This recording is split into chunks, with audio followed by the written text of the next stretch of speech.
Halo, aku Anton. Ini cerita nyata yang sampai sekarang masih bikin aku merinding tiap kali ingat.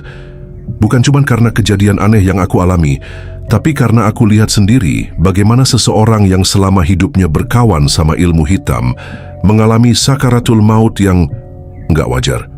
Nama dan tempat kami samarkan. Mohon maaf apabila ada kesamaan. Dan semua itu terjadi di sebuah desa terpencil di pelosok Jawa Tengah. Waktu itu tahun 2015. Aku ikut program relawan kesehatan desa. Sebenarnya aku bukan tenaga medis, tapi lebih ke administrasi dan logistik.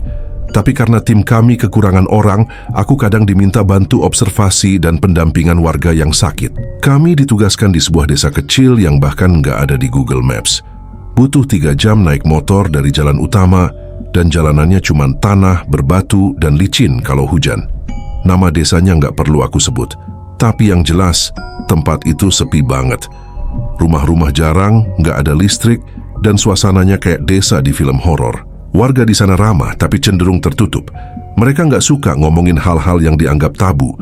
Salah satunya adalah tentang seseorang bernama Mbah Raji. Mbah Raji itu tokoh lama di desa itu. Katanya, dulu dia dukun sakti, tapi bukan dukun biasa. Warga bilang dia pelihara sesuatu.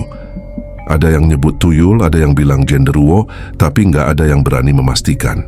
Rumahnya ada di pinggiran desa, agak masuk ke hutan. Nggak ada yang berani ke sana kecuali karena terpaksa. Suatu hari, kepala dusun datang ke posko kami. Dia bilang, "Anton, tolong bantu lihat Mbah Raji. Katanya sakit keras. Tapi warga nggak ada yang mau dekat." Aku sempat ragu. Tapi karena itu tugas, akhirnya aku siapin peralatan dan jalan ke sana bareng 2 warga yang katanya berani. Tapi cuma mau ngantar sampai pagar. Rumah Mbah Raji bentuknya rumah joglo tua. Dindingnya dari kayu lapuk.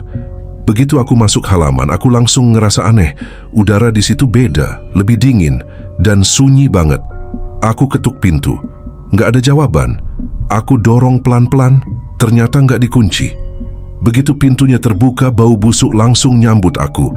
Campuran antara bangkai, tanah basah, dan kemenyan gosong di dalam gelap. Cuma ada satu lampu minyak kecil, dan di pojok ruangan aku lihat sosok kurus terbaring di tikar anyaman. Itu Mbah Raji. Tubuhnya kering, kayak tinggal kulit sama tulang. Matanya terbuka, tapi kosong. Bibirnya komat kamit, tapi nggak ada suara. Dan tangannya menggenggam sesuatu. Pas aku dekati, ternyata itu boneka kecil dari kain lusuh. Serem banget. Aku nggak tahu harus mulai dari mana. Aku panggil dia pelan, "Mbah, saya Anton, saya mau bantu." Nggak ada respons. Tapi tiba-tiba matanya melirik ke arahku. Gerakannya pelan tapi bikin jantung aku hampir copot.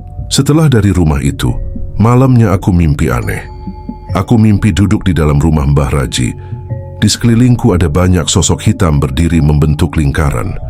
Mereka bisik-bisik pakai bahasa yang aku nggak ngerti. Besoknya, aku cerita ke salah satu warga tua. Dia cuma geleng kepala dan bilang, "Kamu jangan sering-sering ke sana, nggak semua orang kuat." Aku pikir itu cuma sugesti.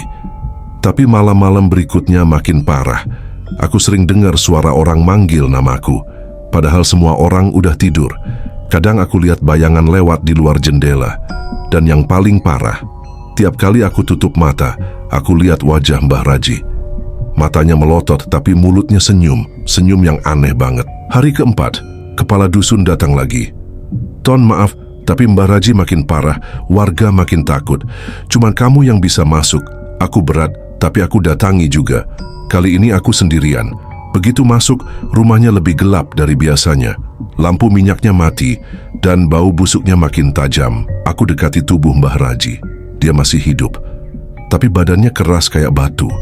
Mulutnya terbuka, dan dari dalamnya keluar suara-suara kecil kayak bisikan.